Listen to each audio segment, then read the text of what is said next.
Welcome to the stone carving and lettering takeaway. I'm Nina Bilby, a freelance stone carver. And I'm Charlotte Howarth, a freelance lettering artist and letter carver. How are you, Charlotte? How are you this month? I'm good. I'm feeling extremely relaxed. I've been Yeah, away for a few days, which was you've, nice. I know. Little It's holiday. important. It's important to have a holiday. It is important to have a I was seeing holiday. all your lovely photographs. I was really jealous as I was working my way through the bank holiday weekend, ringing with jealousy. Well, if you'd have seen me huffing and puffing up some of the hills, you might not have been quite so jealous. I might have liked to have sat in a cafe and watched you walk past and toasted you with a cappuccino. Mm, well, Well, I we've got an wouldn't have amazing. begrudged it to you. Well, I've got some. I was just gonna do a few notices. Oh, let's do notices. Shall we do that now? Yeah, we've got notices. Before we So, get to our guest, let's do that. yes, I am taking part in London Craft Week this year, and it is I've got a couple of small pieces of lettered work, and they are being shown at the Paxton and Whitfield Cheese Shop in Jermyn Street in London. Fluvy is the company who's arranging the exhibition as part of London Craft Week there, and so there's other carvings by different sculptors as well. Zoe Wilson and Ben Russell, and a few other artists whose names aren't on the tip of my tongue. But if you fancy going to have a look, do, or there's a live event one evening you can get tickets for. We'll put the all these links and information we'll put in the show notes. And also on Friday the 15th, I am helping take part in a walk around London with the Lettering Arts Trust, specifically looking at the lettered works of art that are in and around London. And Mark Node is leading the tour. And then we're going into St. Paul's, where I'm going to talk a little bit about the work I've done there. And then we have a specific guide from St. Paul's to take us around the rest of the monuments in the crypt. So it sounds like a really interesting afternoon. Again, tickets are available. I'll put the link for that up in the show notes. What day is that, Charlotte? Friday the That's 15th that's of the May. Friday. Okay. Yeah. During the day. Yeah, I think it's 2 till 4 off the top of my Right. head, but Right. or you can click through on all the information we'll put Yeah. up for Yeah. everybody. And then I think you're in a magazine, aren't you? Well, Michael Parascos is Our just published previous guest. our previous guest, the historian, author, and all-round good fellow, Michael Parascos, is has just published the third edition of the Pygmalion magazine, Provocations in Contemporary Carving. If anybody fancies a look at that, you can get it on Amazon or just search online and you'll find it. You can buy a We'll digital put the copy. links in. We will. Or you can get it like a proper magazine copy, or I think you can view it online as well. And Michael interviews me about my earlier years and kind of journey a bit, and my thoughts about random carving stuff. So if anybody fancies that, there's some great contributors this month to the magazine. There always is great contributors actually, but there are some really lovely interviews and articles and thoughts by your fellow contemporary carvers out there. So well worth a look. So who have we been talking to this month, Nina? Well, we've talked to the most wonderful human being, Matt Caines, who I discovered online. I discovered his work online, and he had a business called Star in the Hands, and I absolutely adored his smaller stone and silver and jewelry pieces. And he collaborates with his wife, and they make the most beautiful kind of totem jewelry, small sculptural objects. And I reached out to Matt, and we had the absolute delight of interviewing him and realized there was quite a lot of crossover between the two of us with different life experiences, as there often is with our guests. Surprising commonality between the three of us when we're talking. So listen to Matt, enjoy his absolute beautiful humanity, and we'll see you at the end. Today, I'm really, really excited to introduce to you a sculptor I'm particularly keen on, Matt Caines. I found Matt online by pure accident because I saw his extraordinarily beautiful work, a collaboration with his wife on a website called Star in Your Hand, and was a great follower and admirer from a distance, and finally plucked up the nerve to message him and ask him if he would come on, because I think lots of you out there will recognize his journey and his career path from starting off in stone carving and then becoming an established artist in his own right. So without any further delay, Matt, welcome to the podcast. I'm so Hello. grateful that you agreed to do this from the beautiful Welsh hillside. Well, thank you very much for asking me. It's very nice to be invited to do it, and thank you for such a lovely introduction. I'd really like to start, first of all, asking, who you are and where you're living and where you're practicing your art, and what was the start of Matt Caines and to the person he is now? Okay, so where I'm living, I live in a very small cottage with my wife, Amanda, who I work with very closely and have done for many years. I'm 60 now, and my journey to be where I am is one that is perhaps to those in perhaps a more formalized stone carving world, it's quite idiosyncratic perhaps, but it has many twists and turns. But hey, that's the way it is. That's who I am. I've had two amazing things happen in my life that transformed my life. One was meeting my partner, who literally saved my life, I think, but also has been the most fantastic positive influence on my life, but on our work and our ideas, that we work very closely together. And the second really big thing that happened in my life, which I would imagine a lot of your listeners can relate to, was I walked into an adult ed centre in the East End of London, in Bromley by Bow, and I tried an evening class in stone carving with my last 50p, and I found the thing. I found the thing that I felt totally at home with, and went home and said to Amanda, that's what I'm going to do from now on. And it was the most glorious thing. And how old were you when that happened, Matt, when you found it? I was in my, oh gosh, that's a good question. I think I was in my early 30s. So I'd done other stuff. I grew up on a farm in Kent near Westerham.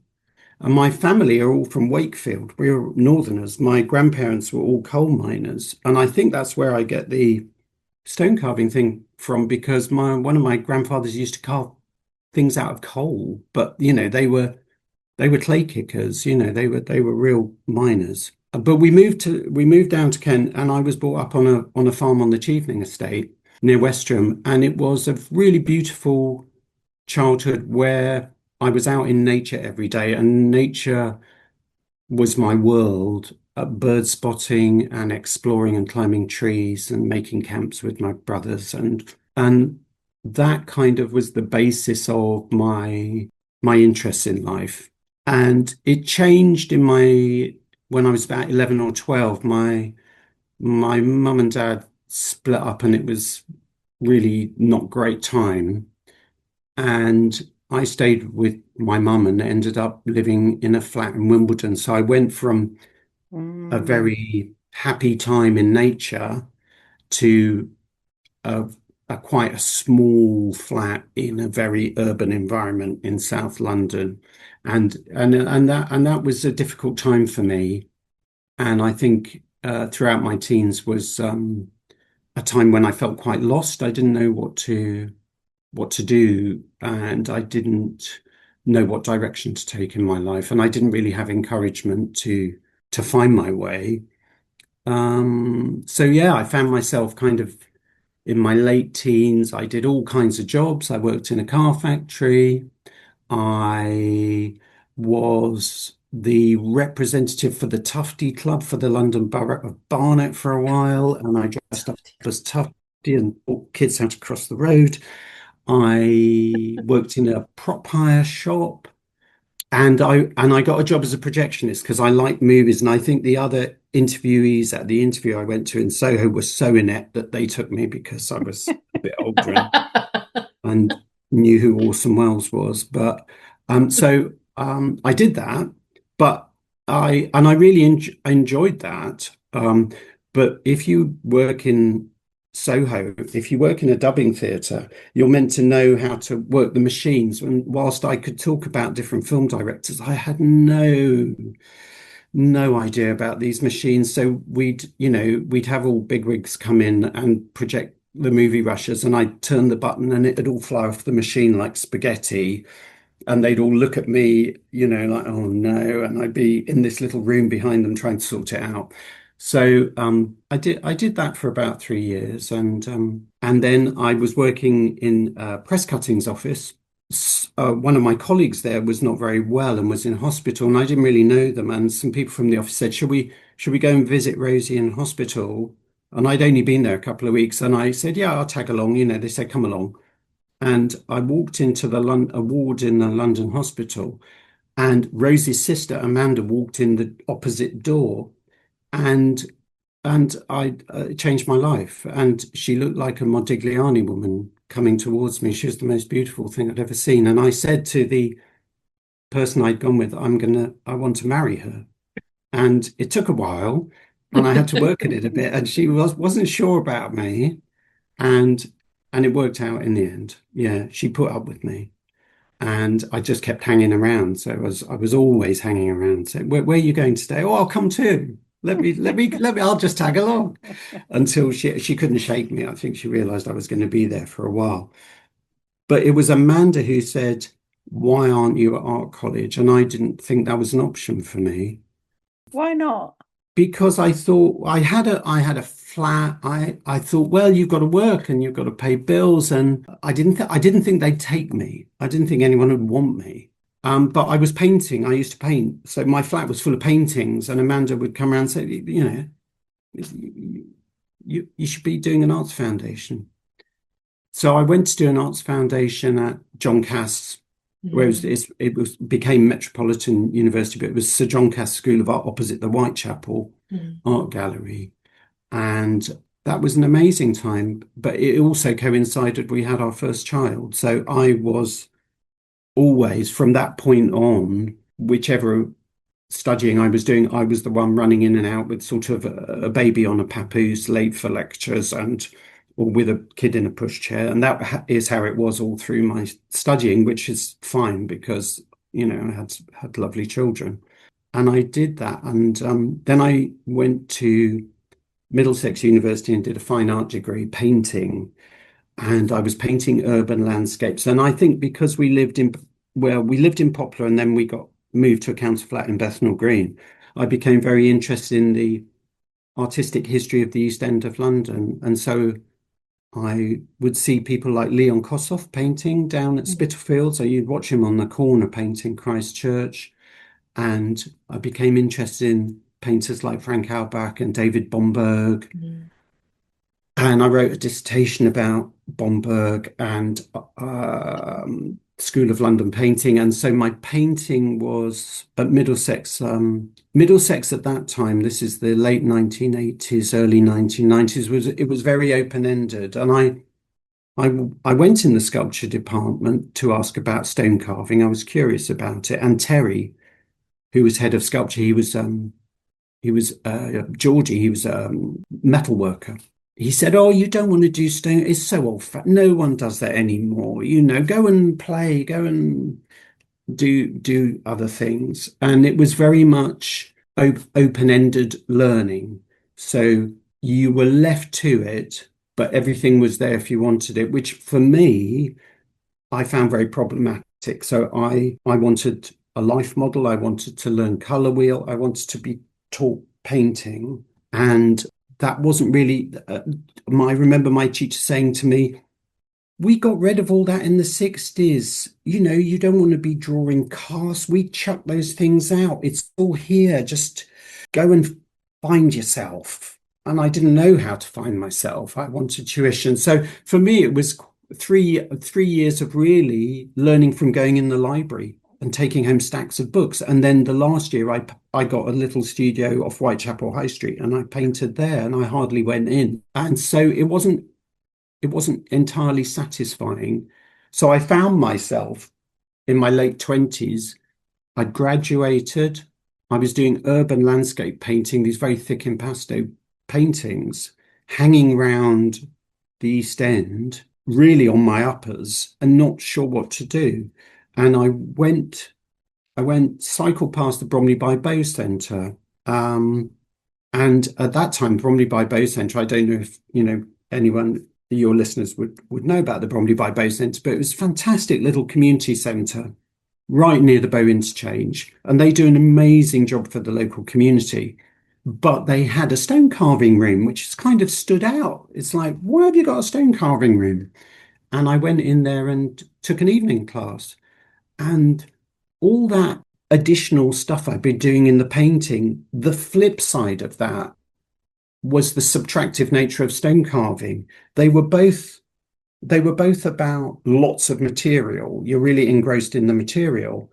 But for me, it kind of something flipped, and I went immediately from shoveling loads of paint and trying to build up these thick canvases into the subtractive nature of a block of stone. Just felt right. It was weird.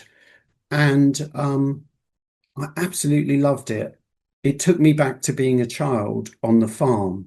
That slightly sulphurous smell of the Portland stone, the stone dust, everything felt right. So I was, underneath the bow flyover in a little room, but in my heart, I was back on the farm. It gave me a real feeling of groundedness.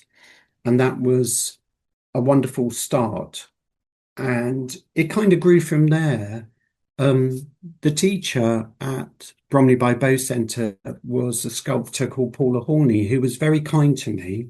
And Paula is a very experienced community-based sculptor. She's done projects all around the East End.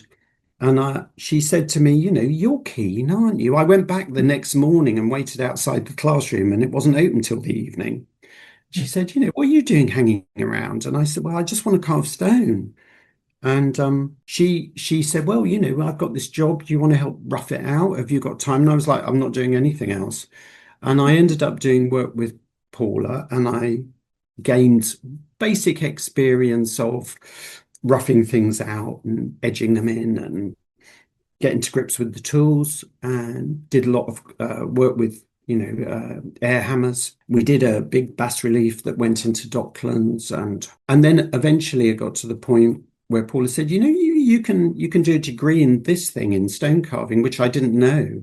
And she said, there's this place in Kennington. Why don't you go and have a look? And I went down to City and Guilds, and to me that was like opening the door on a treasure trove, on another world. I walked in there and I was just like, oh my God. I didn't know there were places like that. And I didn't think I could go to a place like that. And I went along and I interviewed, and it was Dick O'Nions and John Roberts. And I showed them my portfolio, and I had all these paintings and drawings I'd done at Middlesex, and, my bag of tricks of drawings. And they both sort of, yes, okay. Very non-committal. I was like, oh no, they hate it. And they offered me a place, but I couldn't get funding. And I went along the first week and started. And I went to see a tutor called Jennifer Dinsmore in conservation. And I said, Jennifer, I haven't got money to pay for this. I can't do it. And I'm going to leave now. I'm going to go. I think I'd been there 2 days because I can't pay for it. And I was really worried about that. And I said, I won't be back tomorrow. I'm just letting you know. And I went home and I said to Amanda, I packed it in because I haven't got a grant for this. I'm going to get a job. And she went, you go straight back. You go straight back and finish, and you're going back every day. And Jennifer, I went back the next day and I said, Jennifer, I've come back again. She said, just keep coming back. And in the end, I got a bursary, bits of funding from different places. So for me, it was like a dream come true. And all the open-endedness of Middlesex, that attitude of just play, just discover it was the opposite of City and Guilds. It was very, very close tuition. What I, years were these? I was there, I think I was there 1998 till 2000. And so my stone carving teacher was John, who always sort of looked at me with one eyebrow slightly raised and didn't say much. He would sort of teach by osmosis. He'd come in and just pick up your chisel and do a bit, and you'd watch. And then he'd walk off and you'd go, "Oh my God, I can't do that. Okay, I'll try." And Alexis Van Els was my main tutor, who was just lovely. And because I was sitting guilds in the day, and then they actually gave me some work as a cleaner as well. So I would empty all the bins and clean and mop the floors and stuff. Then I'd go and work in a restaurant. Then I did night shift at Tesco's. Then I'd be back at City and Guilds. And also one of my daughter was really quite unwell and was hospitalized for quite a long time in the second year. So I was dashing in and out. So for about 2 weeks, Amanda was at the London hospital with her, and I would go do all the work and then go and sort of see how they were and then go back to college. So it wasn't a carefree time, but it was an amazing time. And when I was there, I was a first year. Simon Smith and Paul Jakeman were third years, and I just used to sit and watch them, and they were just lovely people. But the work was amazing. It was on another level that I hadn't seen. Remember, I had just done direct carving, and I was very much used to that. And so measuring, drawing from the cast, and then doing it very accurately was for me, it was very challenging, but it was amazing. And I absolutely loved the intense tuition of that. Was a great experience. And when I graduated from City and Guilds, I actually left with a sort of mental tool bag of, I could make a living from this now. Whereas when I was a painter, it was almost like, I don't know, how do you do this? How? And that was a wonderful experience. And I'd recommend it to anyone. I can't speak highly enough of City and Guilds. It's funny, isn't it? Because now Simon is royalty, stone carving royalty. If anybody out there we are not worthy of Simon Smith. And if anybody out there can put some pressure on Simon to come on the podcast, he keeps telling us he doesn't know what could be useful that he could say. So that's always really interesting to us. That's typical Simon, But I think, you need him on your podcast. We need to come on, I think. And also Paul Jakeman is still teaching at City and Guilds. So that legacy is there. And Jennifer Dinsmore is still at school too. She's still there. She's still there. Okay, that's nice to know. Well, Dick and Irons retired. I mean, I think Dick worked there 45 years and has only in the last 6 years retired, and he's in his 80s. So, Dick was wonderful because he would really go into something in depth, and hearing him talk about architectural ornament was just fantastic. The knowledge was wonderful, and it was a great experience. I remember my first day. I walked in there, and Paul Jakeman was sitting on a box carving a Greek stele or something in Clipsham, and he had a newspaper hat on, and it was just like something out of the 1930s. And I just thought, I want to be that. Can I be that? And I don't think I ever became that. I became something different, but they were a very cool bunch of people, very lovely people. So I don't think I ever came near to being a Simon Smith. For a long time, I wanted to be one of those, but I think because I was painting before, and I came to stone carving through direct carving, and I was very influenced by some other things prior to City and Guilds. My path was always going to be a bit different. Two things that really influenced me a lot when I first met Amanda was we went to stay with her mum and dad in Saltdean, and they took me. We went for a day out, and we went to Charleston Farmhouse, Mm. and Oh, I've this always wanted to was go there. Oh, it's it's amazing. You what have to go, Charlotte. yeah. If you've not been there, I'd I've recommend not anyone to been. go to Charleston. And what blew me away, I mean, this is some years ago. Quentin Bell was still there. He was potting when we turned up, and he came out Really? of his studio, and Really? He was alive. yeah, He was So still for there. people who don't know what Charleston Farmhouse is, we just explain to them a house from a group of artists. Well, it was the Bloomsbury set, wasn't it? But Bloomsbury, yeah, it's all connected to Virginia Woolf and her sister Yeah. and yeah, Very Quentin decorative. Bell. I've It's studied it. extraordinary. Every Yeah, surface it's in the house is decorated. Everything is handmade. yeah. It just gives you an alternative way of living, and That's exactly what it did for me, Nina. I it's walked in there, and extraordinary. the fact that you can be an artist, and not only are you making paintings or sculpture, but you make the lampshades, you can paint the Yes, doors, and yes, you yeah. can The that fire and ceramic, that I yeah, think Amanda and I were quite sensitive people, and yeah, we both just went, oh, yeah. oh, that's you can do that. That's okay. And we went home and just painted over everything in Did our you? flat. You Yeah. painted the whole Every flat. flat we had in the East End, everything was painted from top to bottom, and it would constantly be repainted. Brilliant. And the other place apart from Charleston that really blew me away was Kettle's Yard in Yeah, I was going to Cambridge. say Kettle's Yard. Yeah, Oh my God. yeah, It changed my yeah, life. That yeah, as me Charleston too. yeah, changed yours. yeah. Possibly at a similar time in your life. I was taken early on in my. I went to a technical college initially, and we were taken for the day because we're in Kings Lynn. It was an easy train journey to Okay. Cambridge, Was that and with not John Smith. Anne? I can't remember Anne's name, but Nick Yeah, Sampson, the ceramicist yeah. who ran it, Yeah. and So for people who I. don't know what Kettle's Yard is, so Kettle's Yard is based in Cambridge and is a house that was set up and designed by Jim Eade in the 50s, I think. Yeah. And it's absolutely full of his art collection.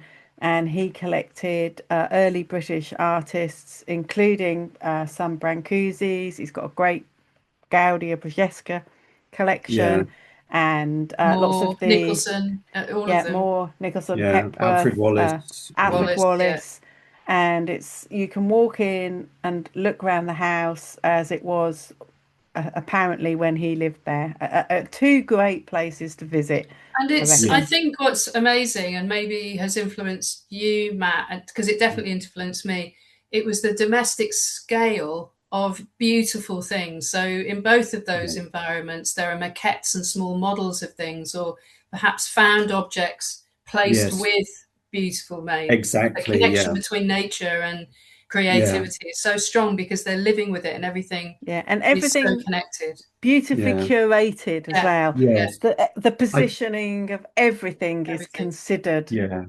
I remember the first time I went there with Amanda, and there was a small, I think it was lead, Henry Moore head on a shelf next to a pebble. Yeah, And the pebble had equal importance in that arrangement as yeah. this Henry Moore head. And that made a great impression on me in that everything is a sculpture, everything can be, it's just, after I graduated from City and Guilds, various things happened, but I spent a lot of time in community arts, and I would teach sculpture in secondary school. So I was the guy who I went into virtually every secondary in Hackney and Tower Hamlets doing stone carving or sculpture in some way. And what I would find myself doing is I would talk to classrooms of children who understood painting and saw painting as valid. And when I said sculpture, the room would go quiet, and there was this kind of mental block with sculpture, which I think a lot of people kind of have a bit. And I would say, and they would say, well, what is sculpture for? And I was like, well, what is a painting for? Sculpture doesn't do anything. You don't make a big stone figure and then there's a little faucet and tea comes out of it as well. It doesn't, it is just art. It is an object, and there's no secret. You either like it and it moves you, or you don't like it and it doesn't do anything for you. And that, and so I'd spend a lot of time kind of defining sculpture, whereas I didn't find I had to define painting or drawing. People got that. They didn't get sculpture. And I think places like Charleston and Kettle's Yard are very good for just helping you, you learn that just by visiting, because the stuff is presented there in a way that it's incorporated into the whole domestic environment. And I think anyone who walks in the door of Kettle's Yard leaves with a slightly different attitude to art and to sculpture in particular, I think. I totally And agree. I used to go to Kettle's Yard as a kind of pilgrimage because I was a Gorgia Bretska obsessive, and Me too. still am a bit. And so that was kind of where I came from into stone carving. Was I loved all that. I loved Modigliani's carvings. I loved Brancusi's carvings. And then I started to learn about Romanesque and Gothic and architectural ornament, but there was still that underpinning of I want to do my own stuff. And that's why I kind of went different ways after City and Guilds. But without that City and Guilds underpinning, City and Guilds gives you an approach. Even if you're a direct carver, it still gives you a practical, methodical way into creating anything, I think. It lets Unless, you master the material, doesn't it? It forces you, I think, like being made to make things that you wouldn't necessarily be interested in makes you look at things differently. And if you look at, when you do a bit of copy carving, you're looking at how someone else has solved this problem. So you're working through the processes, aren't you? And that's all applicable later for completely different things. It's so transferable to your own absolutely. work, because it Yeah. allows, I think it also allows you to solve problems quicker. So when you're direct carving, you know a few techniques to remove materials safely. You can visualize and realize your work in a far more confident manner, I think. Yes. And I think, City and Guilds teaches you how to envisage and design and plan for carving, which is different than for other things. Yes. And so it gives you that underpinning that you can take into any situation or any stone project, or any wood project. So yeah, I think I actually thought I could make a living now. I can find a way. And I think what was very interesting for me was being taught letter cutting, and that, and I do a lot of engraving now. And because I was thinking about this in relation to like coming and talking to you both. I've done a lot of lettering and a lot of memorial stones, but but what I do now mainly is engraving when I'm not doing my other work. And I don't think my love of engraving would have happened without lettering. That because of lettering, I started to look at people like David Jones.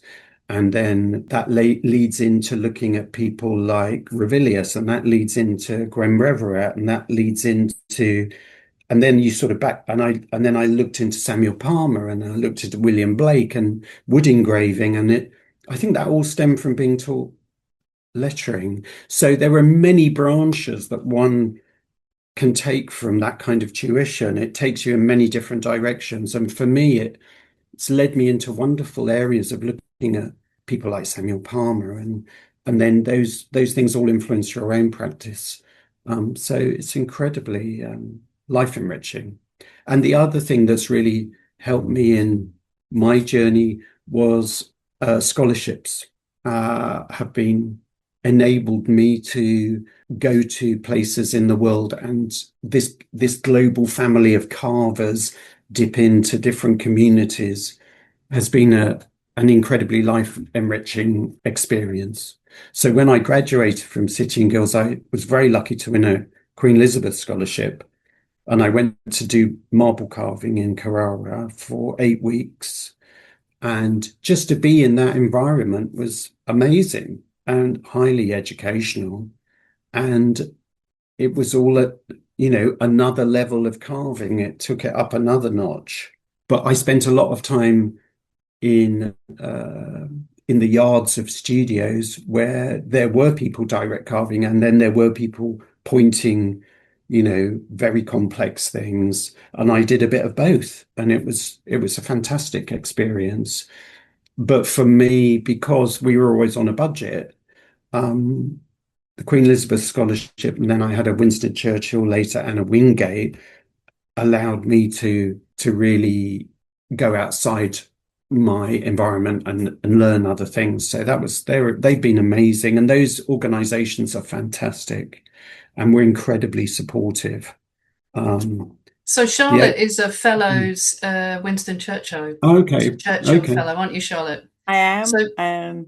So you went and studied letters, didn't you, in Greece? I've studied letters all my life. That's what I've done, but I had never been to Greece and Italy until 11 years ago. So where did you go, Matt? What did you do? Okay, so I did Queen Elizabeth to Pietrasanta in Carrara after I graduated. And then I worked very much in community arts. So I did a lot of work with the Federation of City Farms. I set up a teaching program at a church in Bethnal Green with the Stone Yard. And then I did a Winston Churchill, and to go back to do more marble carving. But I went to Greece. I went to an island called Tinos, and I worked with a sculptor called Petros Delatolas, and I was doing more pointing, more technical carving, copying classical heads. But what I found with all the scholarships is that they change you as a person.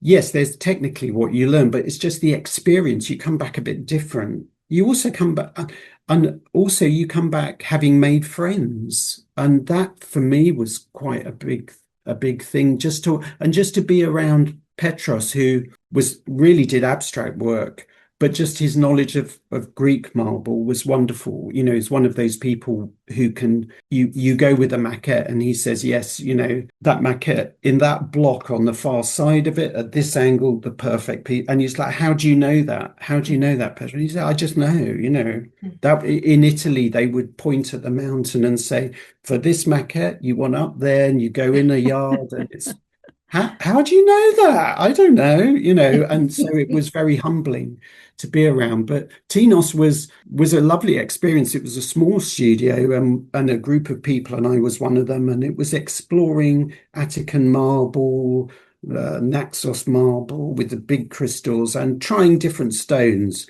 But one thing about Tinos is they call it the windy island. It's at the confluence of these Mediterranean winds. You get a lot of yachts and boats there. And when I got there, I said to Petros, it's very windy here. And he said, yes, it's the windy island. It's famous for the winds.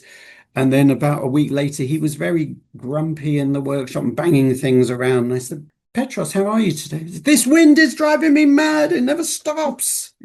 So it was we would work, and then I would help him with his tomatoes, and then we'd do more work and then talk about stone. So it was a fantastic experience. And then I went back to doing community-based work, did a lot of years of running my own kind of classes and doing work through the education officer where my studio was at Beaux Arts. So I did a lot of school projects, and then I did another scholarship just when we moved to Wales. So that was about 2012. I was very lucky to get a Wingate scholarship because I'd become and this was Amanda's influence, was making the work smaller. It was coming down in size. Well, partly it was to allow people to have the work and be able to send it out to them, and they could just have it in their home, a bit like Kettle's Yard. We started working together more, and it was making more of an amulet, more of a special thing someone could just have in their home. And it's not everyone's got a big garden, not everyone's got a big place. We'd lived in very small places. And I think that it was just the kind of symbiosis of working with Amanda, who's silversmith, jewelry, stitch work, to start to the work started to change. But also, I remember when I first met Amanda, we went to the British Museum and we went and looked at the Egyptian carvings and we looked at the Parthenon. And then Amanda said, "Come and look at this." And in a glass case were Inuit carvings. And she said, "They're just as powerful as those big things and like a star in your hand." And that's our business became called Star in the Hand because of that idea. And I think also because we'd lived in council flats for a long time, and when you're in a council flat on the seventh floor, you can't have that connection with like I have here. I can walk over to the river. I didn't have that for years. So to have a sculpture that's portable, that you can, like that little Henry Moore head in Kettle's Yard, seemed a natural progression. So I wanted to find out more about that. And I went to see the Wingate people and I wanted to find out about the meaning behind Inuit carvings, whether they're simply made from economic necessity or whether there is still kind of because if you think of Inuit culture, it's kind of one of the few cultures that is really pretty much 100% represented through images of sculpture and printmaking. But you think of, Inuit stuff, you think of these little carvings. So I went to the Northwest Territories, the top of the Northwest Territories, and I stayed with an amazing family called the Ashonas, who are all carvers. And I was there for about 3 months, I think. Wow. And their studio was an old gold prospector's cabin, tiny. And if you are Inuit, you're allowed to collect whale bone, you're allowed to collect found things. So it was just stuffed with these weird materials that I'd never even thought of carving. And so it influenced me in that I was carving bone for the first time. I was carving horn. And I was carving things where, with direct carving, you often see a shape in a riven piece of stone. But with these things, it was even more pronounced because you've got a curvy tine of antler and you can see a mermaid, you can see an animal leaping, it's there. And so you just bring that out. And also they were using inlays, they were decorating the surface of the stone or the bone.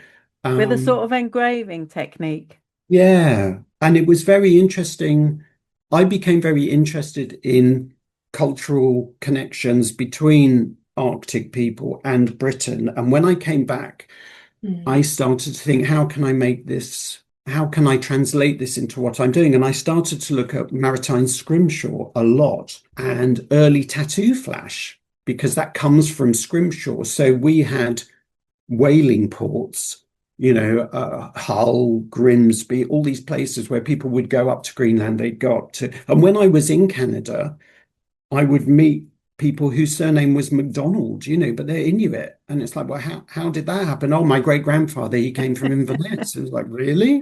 Wow. And so there was this kind of linkage. And so when I came back, it took a while to turn into my own kind of the sort of work you see on our feed now. But that was where it came from. So I had this basis of carving stone and then introducing other materials. So I use a lot of naturally shed reindeer antler.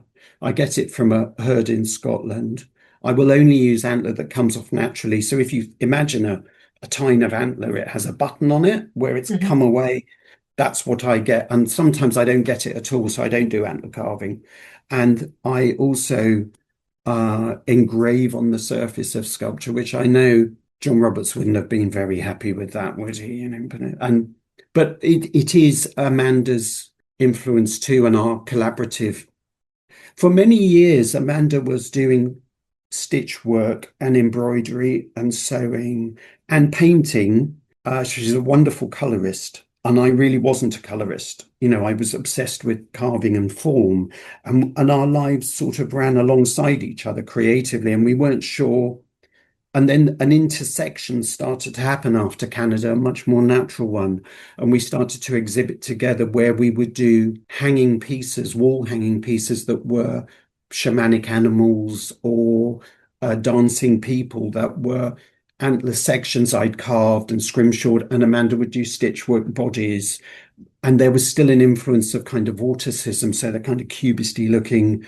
And it just became a natural way of being. And that's kind of how it's gone. So it's been a very interesting journey that is still ongoing, but it hasn't been, I haven't been up a lot of cathedrals, put it that way. It's a very wide world, though, the carving world, isn't it? And I think so. I think when I first saw your work, I was instantly attracted to it. Like I want, like you were talking about amulets and the domesticity of the size and the kind of focal contemplation of them. I think, you start to contemplate what they're made of and what they're saying, and the surface as well as the matrix of the bulk of the thing. I just think it's what I love about it. Actually, one of the main things I love about it, it's not appropriation of other cultures, styles and uses. What you've done is you've learned what's important, why these things are important to someone else. You found the connections to this, where you live and your own identity, and you've explored historically how that's already shaped our historical visual patterns. And the scrimshaw stuff, I think if anybody wants to look it up, I'd looked it up earlier. I thought maybe scrimshaw was somebody's name, but it's not. It's the generic term for engraved or etched bone or horn, isn't it? So it'll be very familiar with to colour as well, isn't it? Yeah. So lots of pictures of beautiful sailboats and people and animals and experiences that sailors would have had on journeys. They would have documented on that and brought home as gifts. And it's just stunning work, stunning. That link with tattoos is really easy to see when you look up some of the scrimshaw works, and very beautiful, very line orientated. Yes. I think one thing that appealed to me also about scrimshaw and maritime art is that it was very much an untutored folk art. It came from sailors who hadn't had an art education, and the same with early tattoo flash. It's very much a street art, and that appealed to me. That I think one thing Amanda does a lot is she uses found objects, and where we live here, we often go walking in the fields behind and find bits of ceramic, and it's those kind of there's a poignancy about those kind of, that might be the only trace of someone's life. People who spent their whole life working, and I wanted to evoke that in the work somehow. And I want, when I use all these techniques, silver inlays and scrimshaw, I want to, if I make an animal and I do images on it, I'm trying to tell a little story. I want to make a narrative with the work, so someone can look at that and imagine someone's life. Who made this? Maybe, I know I did, but I want it to be the essence of something that maybe is very positive and uplifting for someone to have. I always sit down and I want to say to myself, I want to make this with really good intention, and I want to go out there with good intention to really, be something that gives someone pleasure and is there. And I think the way the world is at the moment, we need anything like that. That's what I can do. That's what Amanda and I are good at. Is I often engrave the word hope on things all the time, because I think we really need that. People need that all the time. I did many times in my life, things that you can look at and say, well, this is really complicated and difficult, but I've got this little thing I can focus on and meditate on that is going to bring me a sense of calm. There is good stuff out there, without wanting to kind of big up what I do, but that's the underlying thought process. I think my I even from a virtual distance, I got that feeling from finding the work. And I also love the way you often use the word home, either Yeah, returning to home or finding home, or the birds and yeah, the nature references referring to the kind of coming home, which can be just simply peace. It doesn't have to be yeah, a place, it can be being centered. And yeah. I particularly found those really poignant and moving, actually. Well, I know that a lot of people don't have an ideal home, Yeah. and for many years we didn't. We lived in a very small council flat, and then we moved to another very small council flat, and then a very another small council flat, and most people live like that. Mm. And I hope that the work we do maybe goes to people like that and gives them Yeah. some sense of there is this special, Yeah. I've got a few special little things, and you can take that with you. So how So did you move to Wales? I'm interested to know the leap yeah, from East London to where you yeah. live now. Well, we Amanda was supplying a gallery in Abergavenny called the Art Shop and Chapel, which is a bit like a mini Charleston. It's just a lovely environment. You go in, and I would come up with her, and we'd go to the art shop, and I just thought this is really lovely. And Pauline, who is the owner, said to us one day, what are your plans? And Amanda knew Abergavenny. She used to come here on holiday as a child. I knew Brecon. And we said, well, our son Gabriel, he's almost at the end of primary, but we don't really have any kind of, anything in place. And she said, well, we rent some properties, and we've got a house with a really nice workshop. Do you want to come and have a look? And we went to have a look, and it just happened very quickly, and was quite I think it was quite a big culture shock for us, really. When you've been going up and down Bethnal Green Road for 30 years, and then you're in the middle of a little Welsh town. But it was wonderful, and it and happened quite naturally. And then over time we moved further out here, and we had a workshop here on the estate where we are now, and now we've built sheds, and so literally I'm up and in the workshop, and go and chat to the birds and work. Brilliant. So that really helped me concentrate more. And what I did was I started to drift away from teaching. I'd been teaching intensively for many years. And I did like teaching, and what I loved about it was kind of opening that door on stone carving for people. I would have complete novices and show, and I could see the thrill they would get from discovering, oh, this is stone carving in the same way I had. And I loved Mhm. that. And students I taught went on to, work at the Building Craft College and do all sorts of things, go to City Guilds, go to Weymouth. So it was lovely, and they were all lovely people. But we moved to Wales. I went to Canada almost as soon as we'd moved. And so when I came back from Canada, here I am in a rural environment in Wales with all these kind of influences from going to Canada. And it just was time to change it. And the work really changed. And Amanda and I started exhibiting together at the art shop, and then at Llantarnam Grange in Cwmbran, and various shows together. And it just seemed very natural. It was the right time for it, I think. So that's kind of how it happened. And I think because of all the years we lived in the East End, I will never not appreciate where I am now. It's just Mhm. amazing, even when it's bucketing with rain. So yeah, it worked out well. It worked Brilliant. out well. I think we've covered pretty much a lot of the Yeah. questions. Okay, I'm going to jump in. Do we talk about your health, Matt? Would you like We to can talk cover about your? my health. I'm Yeah, fine but because I mean, only if it feels natural at this point. I don't no, I want don't to. mind at all. So in 2022, I felt fine actually. I've been in the workshop, everything was normal. I went to the doctors, and what happens to a lot of men about my age? Well, I was like 50, 55, 56. They said, "Oh, we think you probably should have your PSAs checked." And I said, "Yeah, okay." And then they said, "We think you should have biopsy on your prostate. And I was like, really? Okay, okay.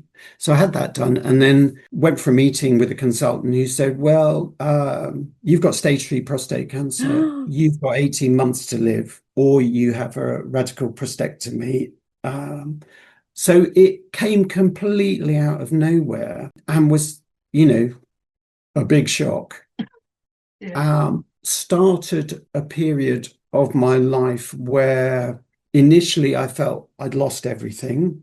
I didn't know how I would find a way through, but it's a dark gift. I can only talk about my own health experience. I'm still working. I still walk around. I still do everything. I'm a really lucky guy. There are many forms of illness out there that are much, much more severe than my experience. So I can only talk about mine. But I view it as a kind of dark gift. It has facilitated some big changes in my life, but I can't say they're all bad. And there are a couple of things that are takeaways I think that are good for your podcast. One, I'm a man, and men don't talk about their health. And my message is, if you're a man, talk about your health. Go to the GP. And with prostate, go and ask for if you're going to the loo a lot, if you suspect there's something going on, get it checked out. You just have the problem with what happened to me is you get this thing, you go through this procedure, you're knocked for 6. Then you can't be who you were before. And it's accepting that you're not who you were before, but there's a new you that can enjoy life and do other things. So one of the side effects I'm on hormone medication now, and I'll be on that for quite a long time, I think. And one of the side effects of that is it gives me hand neuropathy. I have intense pins and needles in my hands, and I get shooting pains in my hands. So that is very challenging if you're a sculptor, and it means that hand carving is more of a big deal for me. So that is a sadness, because I love hand carving, but it's also opened the door onto other ways of working. So I'm now beginning to do ceramics as a way forward. And so it's the accepting of that is, yesterday I was making plates and playing blues music, and it was a brilliant day. So there's still good days, really good days. But different things happen it might not be prostate cancer, but different things will happen to people in their life journey. And when those things happen, you go through a period of shock and then grief, but then it's learning to bend in the wind, be adaptable. I see images of foxes all the time. I see them on logos. I see them on shop fronts. I see them on people's T-shirts. And when I see that, I go, aha, foxes are adaptable. They bend in the wind. They're cunning. They're adaptable. And I was, you're telling me to accept and to go with the flow. And I think what the whole experience of having prostate cancer has been for me is a reevaluation of what I can do practically and adapting to that.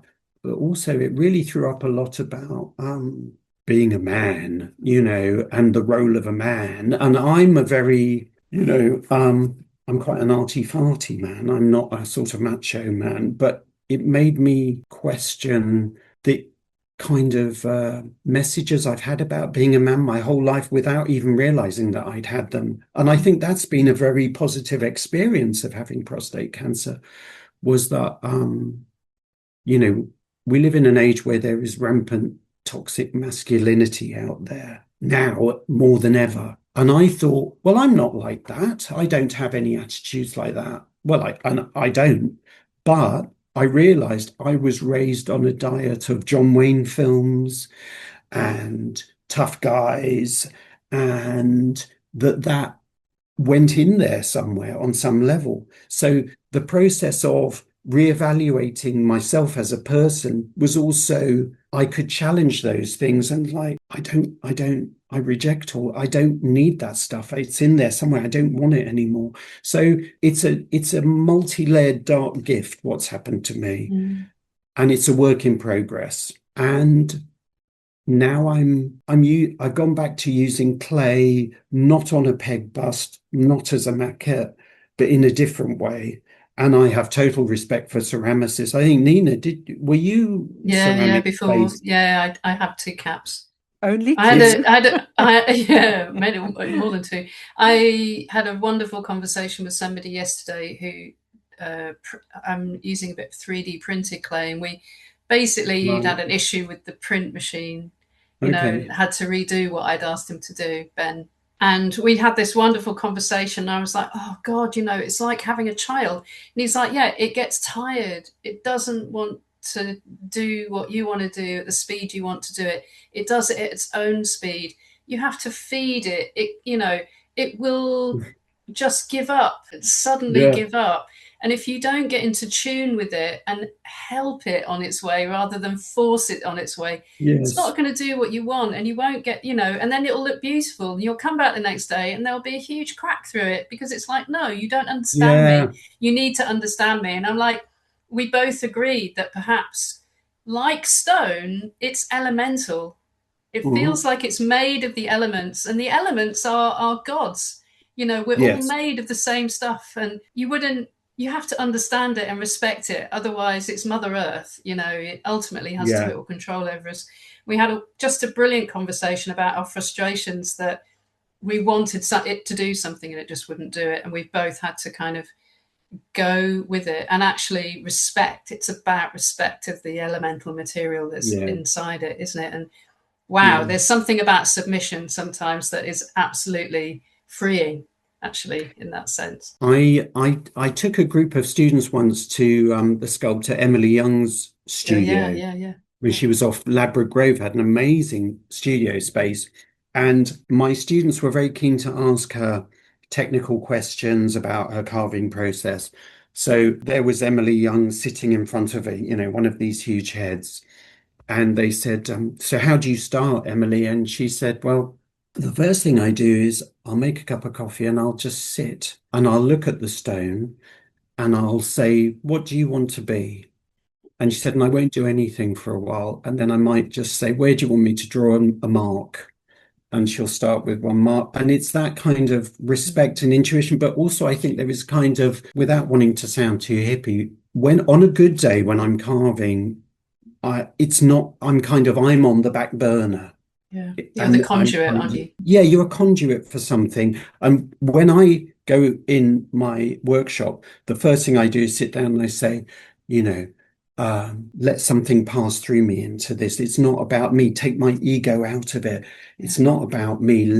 And when you do that, sometimes you can really feel it. And I think it shows in the work. Yeah. If you go in and it's like, I'm going to bully this into shape, it usually doesn't work for me. So what I'm finding with clay is a very funny thing, because I'm not trained as a ceramicist, so I'm really doing slab and coil, but immediately I'm feeling drawn to like really archaic Greek stuff, really early. The more crude, the more early, the better. So I'm really just working with terracotta and some crank and just red oxide. And and paring it down, and I'm sort of trying to make things that feel very, very ancient and simple, but are contemporary. It's weird. I don't think I'm doing it. So I've been just decorating with red oxide the last few days, and I've just sort of I don't feel like I'm fully there, but I think it's good. And I think making art is a bit like that. If you're open to that, I think there's a good flow. Has become very important to me in my practice, and Amanda too. It's kind of very instinctual, but you know when it's right, and what I've found, and it's possibly because of my illness, is I know when I get really tired, stop, don't do that extra hour, it'll muck it up. Just do it when you're really prime, and then walk away and come back again the next day. And so, you know, go and do some engraving instead, go and do something else instead. So it's and it's accepting those things that, you know, it works. You just got to accept, which I don't know, maybe that's a male thing. It's I want to be who I was before. And No, I'm I think it's well, it could well be, but I think mm, when you've trained and done for such a long time in your work, and it takes you way beyond the 10,000 hours to master something as you have, to then deviate or transfer that, you can fight that, can't you? You know, there's a yeah, fight in there's us a all. reticence. Yeah, Yeah, yeah. yeah. I I think think mm, but you've got a history of adaptation from yeah, your first environment where you moved from the farm, you adapted from your first schooling, you adapted from, you know, from your first jobs, you adapted and adapted as opportunities, you know, whether it's a negative experience or a positive experience, you know, walking into Bethnal Green school and seeing something is a positive experience. Meeting Amanda, it's positive, yeah, and you've adapted and you've done a change and brought everything you've learned with you. And it yeah, just feels like talking to you. That's exactly what you've done with the illness. Yes, it's a dark gift, and you are positively changing your life to allow play and joy and making and meaning and context flow yes. through that. And I think it's incredible. I think well, it's very, very nice of you to say that, you know.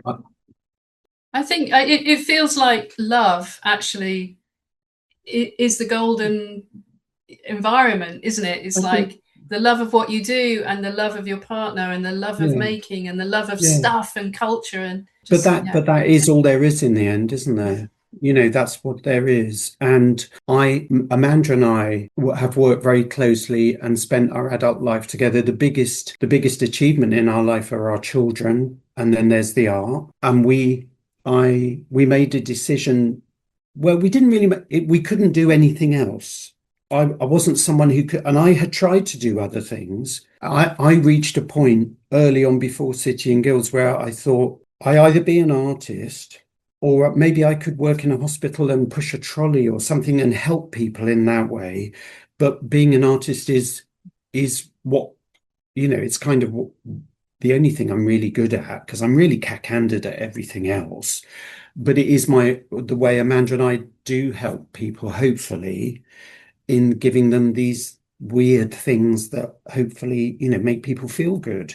That's just the way it is. So economically, we've had times where we've had very little, but we've had the love, we've had those big things. So it's just that's what we got, you know. I wasn't someone, you know, we've had struggles in our life. We've often lived in very small places. When we moved here onto this estate, we said, have you got anything? We'll live in anything. I'll live on a platform bed with one space underneath. We can do that. I don't mind that. It's what we used to. Um, and then having the illness as well. My God, I appreciate things more. You know, colors are so rich. Every day is, and I think, you know, possibly that's because you've had a message. Well, this can be finite. Mm. A lot of people, I used to hear myself, I will do that one day. There is no one day. None of us have got that one day. We're never going to, I'll do that next year. Do it now. You want to do it now. You want to go and see someone in a different, do it now. Because you don't know what's around the corner. And that's been my boot up the backside with the illness. So when we worked really hard the other day and we were really tired and we were going to have sardines on toast, but we said, oh, let's get a curry. Oh my God, I thought I'd died and gone to heaven. I've never tasted anything so delicious.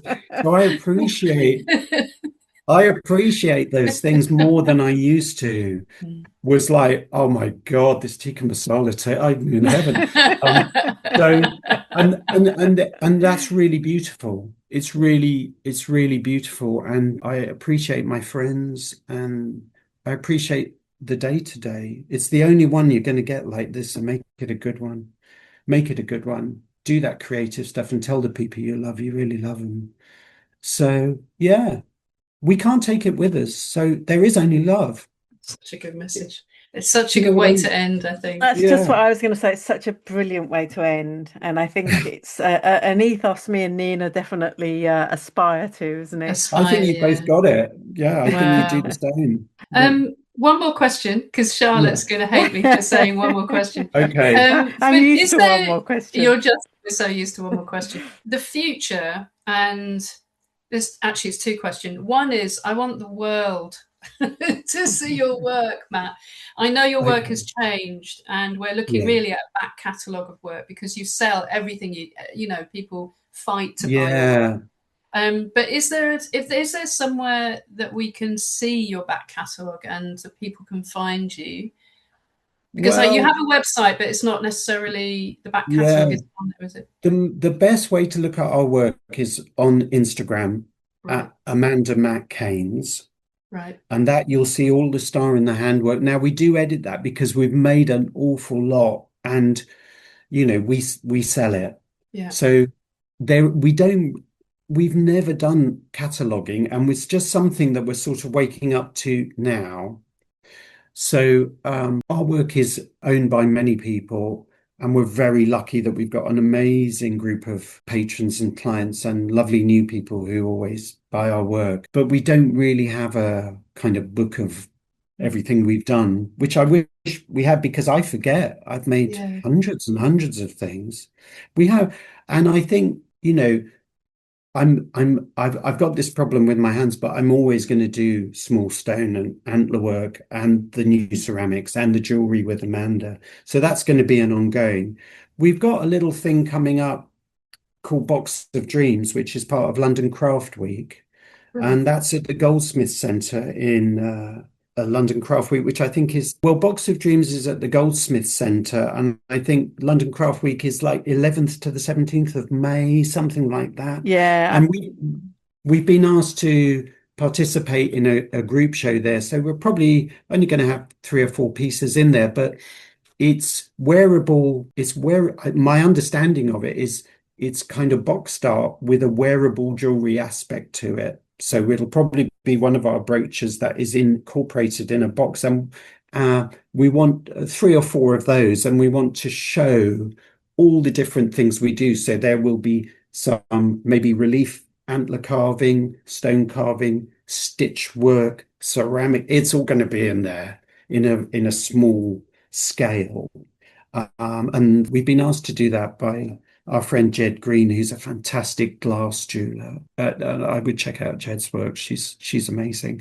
And so we're looking forward to doing that. And it's a nice opportunity just to have fun and really collaborate and really I'm very keen Amanda does stitch work for it because her colours in her stitch work are just she's the clever one. I'm just so we'll see what we come up with for that. Brilliant. So Amanda Matt Caines on Instagram, and Yeah. then if you're lucky enough to be in London in the May.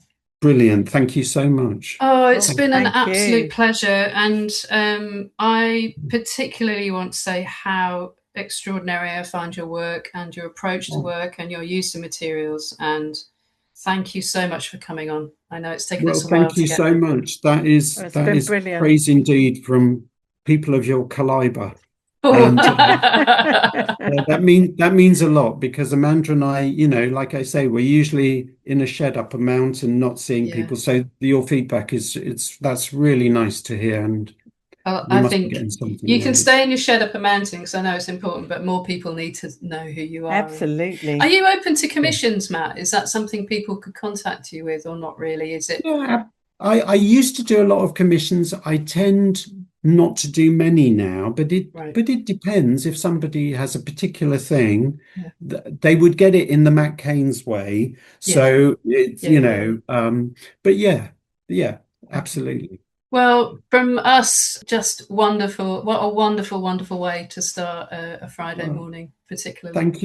Thank you so much, both of you, for inviting me onto your podcast. Oh, it's been a delight. I'm still listening to all because I only came to it when you asked. I'm listening to I haven't listened to the catalogue of them, so I'm working my way through them. But it's a real joy to hear, and I think you're providing. Thank you. You're actually providing a kind of oral history of what's happening with stone carving in this country, which is one of those things that just no one has really recorded or looked at, but it's there. And I think from a cultural point of view of recording it as a contemporary craft, it's really interesting what you're doing. And so Yeah, I think I'm very we've honoured come to to, be we've come part to of that this. decision. We come to that decision quite late, actually. Initially, it was good fun, and we both work on our own in individual workshops, and we were like, let's talk to some more people.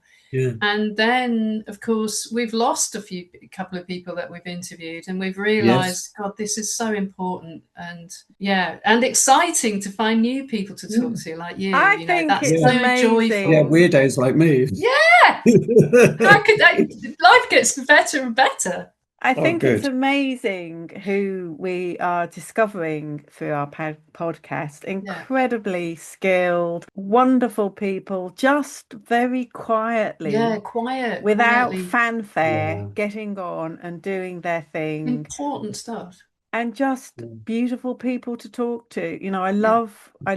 I feel it's opened a door into a world that, even though I'm part of, made me realize how small an area of it I know. And to see all of the amazing stuff, the different ways of working, the different approaches, the different experiences, it's why we keep doing it, is And because how people survive, that's the fascinating thing for both of us, because we both have different ways of surviving financially and creatively. But you talk to somebody like you and you're just like, yes, I mean, that maybe you take that away from each other. So important. I think also what's really interesting in your podcast is that background story of how do people survive? How do you keep going like in this day and age with these things?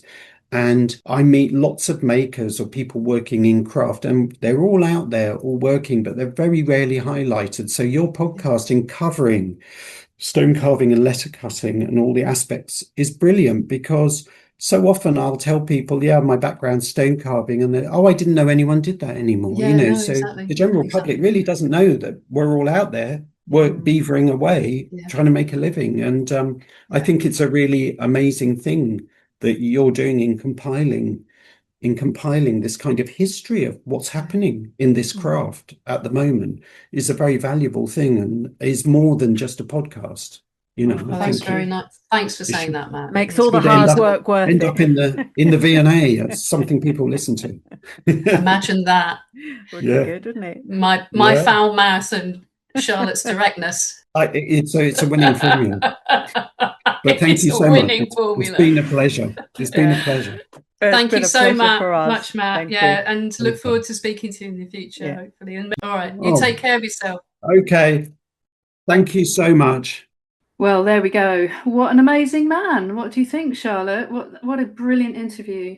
I thought he was so lovely, and there's a gentleness that came across, but so underneath that is a real knowledge and skill base and intellectual curiosity about everything he does. I think I love the fact that he is absolutely a passionate collaborator with his wife Amanda, that the work he does, he lives it, he loves it, he makes it. It's all encompassing to his entire existence, and it serves many purposes in his life. I think, catharsis and income and just living. He lives his life, doesn't he? It's an emotional part of his life, creating humanity and creativity. And I just his honesty and his openness to talk to us in such a beautiful way to two people he'd never met before. So I feel like I've known him for years. It's really strange when you talk to somebody and you're like, I've obviously known him 10 or 15, a really long time. But so I think that London Craft Week probably runs from the 10th of May to the 15th of May. And Matt and Amanda has some work in a gallery as part of London Craft Week, which I am going to try and hunt out and have a look at when I'm up there on the 15th. I've a few hours free in the morning. So if you get a chance, again, I'll put the links in the show notes where I can find the gallery. Please do go and have a look at anything. London Craft Week is such a brilliant thing to go and see what's on and have your eyes open to other people's skills, other people's practices that quite often are hidden. And I think, talking to people like Matt and Rosie Musgrave, who I accidentally bumped into on my holiday, which was lovely. But there's so many makers out there who are silently beavering away, making the most exquisite work who nobody knows about. And let's shout their achievements, their names, their skills from the rooftop and bring a little bit of attention on them. I had a lovely, just a very unexpected day yesterday. I had the SPAB fellows come around the workshop. It was so delightful. There were 4 makers, craftspeople, plasterers, fine woodwork, stonemasons, metalwork, lime plastering. And they came round, and it was lovely because it was 3 of us, 3 guys in the forge and me, and these 4 people just dropped in, and they were like energetic, wonderful injection of creativity and love. It was just, they walked around, and it was just so nice to have them at the workshop. So a big shout to the SPAB fellows as they travel around the country doing their placements, and especially Grace, who is one of the stonemasons on Durham Cathedral, who was just a brilliant experience to have her in the workshop and show off what we were doing, and her to talk about her work in Durham. So a big shout out to the masons on Durham Cathedral today. So before we go, we've got a tiny top tip. We've already touched upon it. We have. Off you go. So I kept an illustrated journal of my life for over 30 years. And I recently had a week's break away, a mix of walking and resting, and filled a lot of pages in my journal. And I was reminded, as part of our creative lives, how important it is to step out of the workshop and live a life so that we have a creative energy and creative ideas to draw upon. And I love the workshop. I love being in my workshop, but I think it's really important to have a full and vivid life outside of the workshop so that you have the energy to draw and create from the life you lead. That's my top tip. And I would absolutely second that. You have to, I always think that your creativity is like a kitchen sponge. And if you can't squeeze it out and get all of the amazing new stuff out of it, it dries up. So you have to go and fill it up with inspiration from somewhere before you can squeeze it out and make amazing things. Yeah, I would second that. So I think that's it. Here we are. Have a wonderful late spring, early summer, everybody. I hope some of you have been able to enjoy this gorgeous weather that we've been having.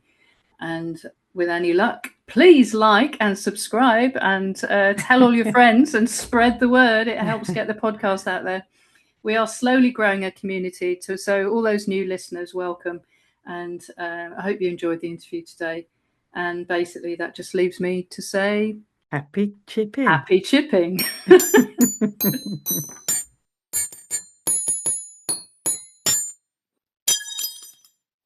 Bugger.